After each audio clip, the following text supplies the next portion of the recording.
Weather change हो रहा है और इस बदलते मौसम में किस ऑयल से मसाज करना चाहिए, that was the most demanding question of this week.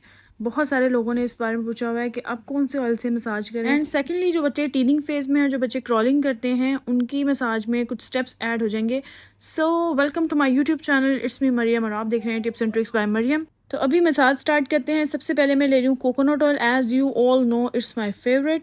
Coconut oil के अंदर हम एक और ऑयल ऐड करेंगे क्योंकि अभी मौसम बदल रहा है, गर्मी चली गई है, सर्दी आने वाली है। तो इस मिड समर में कौन सा ऑयल बच्चे के लिए बेस्ट है, उसका आंसर ये है कि आपने कोकोनट ऑयल में ऑलिव ऑयल मिक्स कर लेना है। ऑलिव ऑयल जो है वो थोड़ा सा, इसकी तासीर गर्म होती है, तो ये अगर हम बच्चे को ऑलिव ऑयल से प्लस कोकोनट ऑयल से मसाज करेंगे तो उसको कोई साइड इफ़ेक्ट नहीं होगा, बल्कि उसका बेनिफिट ही होगा इंशाल्लाह। लिहाजा अब इन दोनों को मिक्स कर लेंगे। अकेला ऑलिव ऑयल इसलिए नहीं ले सकते कि ये ज़्यादा गर्म हो जाएगा, अभी ज़्यादा सर्दी नहीं आई। सो इन दोनों को मिक्स करके एक बहुत अच्छा कॉम्बिनेशन बन जाता है। सो इससे हम मोहम्मद का मसाज करेंगे। मोहम्मद थोड़ा सा स्मार्टी स्मार्टी हो गया है, टीदिंग फेज़ में है, और इसने ऊपर वाले 4 दांत जो हैं वो माशाल्लाह इकट्ठे निकालने शुरू कर दिए हैं। अभी मैं आपको दिखाती हूँ। और ये इसका मसाज स्टार्ट करेंगे। चेस्ट से आपने मसाज स्टार्ट करना है, बाजू की तरफ ऑनवर्ड्स इस तरह से जाना है। और मसाज स्टेप्स को, एवरी स्टेप को आपने 20 टाइम्स रिपीट करना है। हाथों पे बैक साइड पे डाउनवर्ड्स एंड फ्रंट साइड पे अपवर्ड्स मसाज करना है। इस तरह जो बच्चे क्रॉल करते हैं, जैसे मोहम्मद भी आजकल क्रॉल करता है बहुत ज़्यादा, तो इस फेज़ में बच्चे थक जाते हैं, उनको थकावट हो जाती है। बहुत सारे लोग कहते हैं कि मसाज जो है वो सिर्फ एक मिथ है, इससे कुछ नहीं होता। मसाजेस आर नॉट इम्पॉर्टेंट, और ये कुछ भी नहीं है, मतलब एक फ़जूल चीज़ है। लेकिन ऐसा नहीं है। मसाज आप जब खुद ट्राई करेंगे ना, जब आप बच्चों को मसाजेस करना स्टार्ट करेंगे और आप खुद उनमें देखेंगे उनमें क्या डिफरेंसेस आ रहे हैं, आप खुद उसमें जज करेंगे बीइंग अ मदर कि आपके बच्चे में क्या फ़र्क आया है, क्या फ्रेशनेस है बेबी में, बेबी के मूड में, बेबी की स्लीप में क्या है, और किस तरह से बेबी की डाइट अच्छी हो रही है, किस तरह उसका स्टमक ठीक हो रहा है, गैसी बेबी होते हैं कुछ, किस तरह उनका कॉलिक का इशू जो है वो सॉर्ट आउट हो रहा है। तो ये तमाम मसले आपको बीइंग अ मदर नज़र आएंगे कि ये मसाज से क्या क्या डिफरेंसेस आते हैं बेबी में। So it's not a myth. आप मसाज किया करें डेली बेबी का। चेस्ट मसाज को आउटवर्ड करेंगे बाजू की तरफ, इसके बाद आ जाएंगे बेली की तरफ, बेली मसाज करेंगे। जैसे कि कॉलिक के लिए भी मैंने स्पेशल मसाजेस बताए हुए हैं जो कि मेरे चैनल पर अवेलेबल हैं।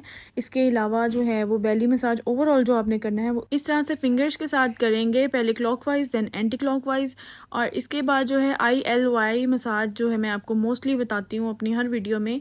ILY को उल्टा टाइप करते हैं जैसे, उस तरह से आपने बेली के ऊपर टाइप करना है। और वो भी मसाज बहुत ज़्यादा ज़रूरी है कॉलिक बेबीज़ के लिए, जिनमें कॉलिक होता है, गैस का इशू होता है। सो ये जैसे आप स्क्रीन पर देख रहे हैं, ILU को आपने उल्टा टाइप करना है। लार्ज इंटेस्टाइन के लिए ये मसाज बहुत बेस्ट है।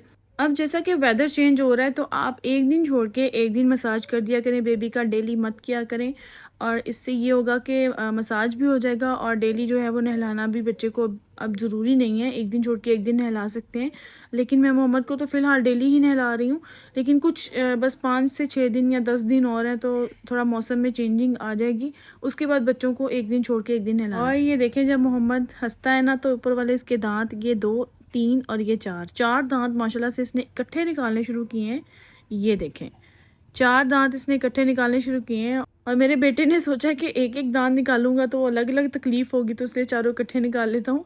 सो ये इसीलिए थोड़ा सा स्मार्टी स्मार्टी हो गया है, थोड़ा सा पतला पतला हो गया है, क्योंकि अल्हम्दुलिल्लाह इसने टीदिंग को जो है वो इसके ऊपर इतना कोई नहीं हुआ, बुखार वगैरह नहीं हुआ।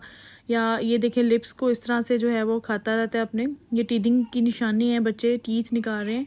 और ये थोड़ा सा मुश्किल फ़ेज़ है बच्चों के लिए, इसमें बेबी थोड़ा सा वीक हो जाता है, लेकिन आपने उसका बहुत सारा ख्याल रखना है, डाइट का ख्याल रखना है, मसाजेस करने हैं, उसको एक क्वालिटी टाइम देना है बच्चे को, तो इंशाल्लाह कुछ भी नहीं होगा।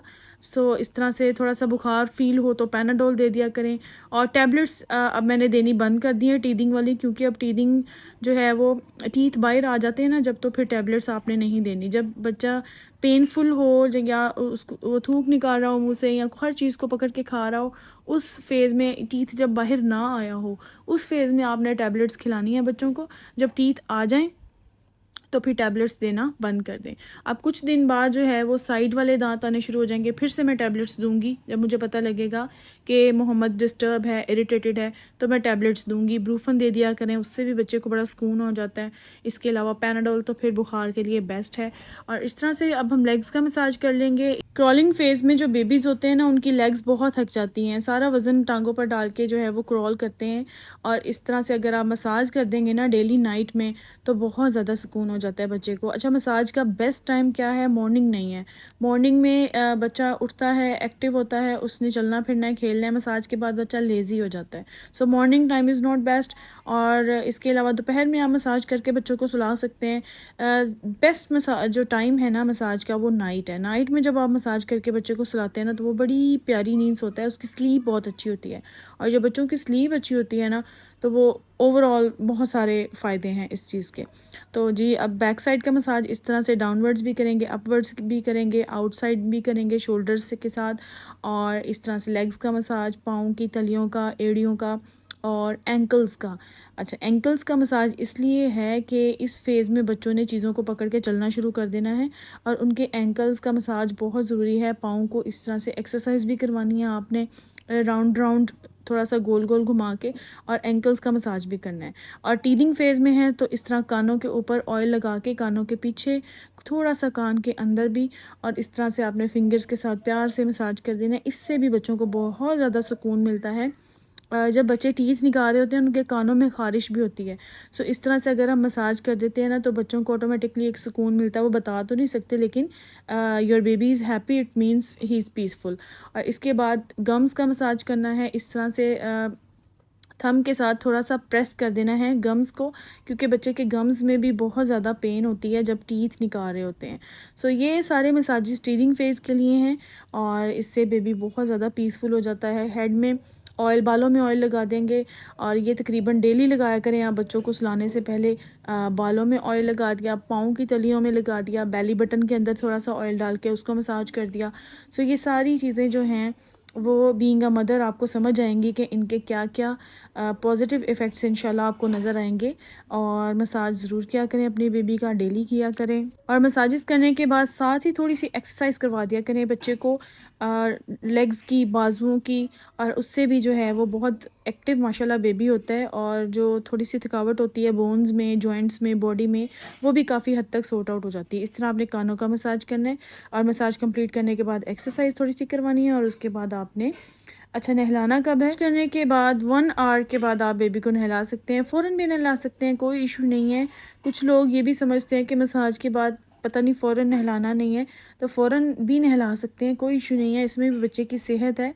मसाज हो जाना एक दफ़ा बहुत ज़रूरी है, उसके बाद नहला दें, थोड़ी देर बाद नहला दें, 2-3 घंटे बाद नहला दें। अगर रात को किया है तो सुबह सुबह नहला दें, बेबी बहुत ज़्यादा फ्रेश हो जाएगा। सो इस तरह से आप इसको मैनेज कर सकते हैं टाइमिंग को। और बस अब एक एक्सरसाइज करवाएंगे, और वीडियो को, आज की वीडियो को यहीं पर एंड करते हैं। और उम्मीद है आपको वीडियो अच्छी लगी होगी। वीडियो अच्छी लगी है तो मेरे चैनल को सब्सक्राइब कर दें, बेल बटन को प्रेस कर दें, और मुझे दें इजाज़त। अल्लाह हाफिज़।